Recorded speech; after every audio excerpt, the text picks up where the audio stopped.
পূজা কিভাবে শুরু হয় পৃথিবীতে? প্রথম গোবৎস পূজা, গরুর বাচ্চার পূজা কিভাবে?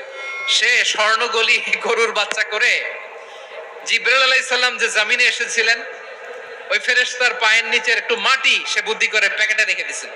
সে গরুর বাচ্চা বানায় স্বর্ণ দিয়ে গলিয়ে ওই মাটি এটার মধ্যে ঢুকাই দিছে বেলকে দেওয়ার জন্য।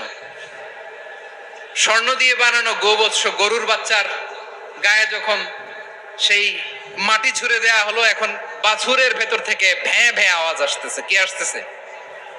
সবাই তো অবাক। সামিরি বলে, আরে তোমরা যে 70 জন দিয়ে মুসা আলাইহিস সালাম রে পাঠাইছো ওইদিকে, এত ঘুরতেছে, আল্লাহরে খুঁজে পায় না, আল্লাহ তো এটার ভিতরে ঢুকছে। নাউজুবিল্লাহ বলবেন না?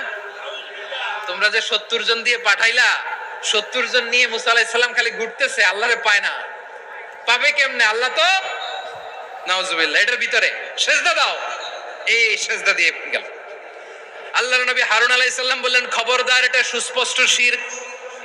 আল্লাহ সব গুনাহ মাফ করে, শিরকের গুনাহ মাফ করে না, খবরদার তোমরা থামো।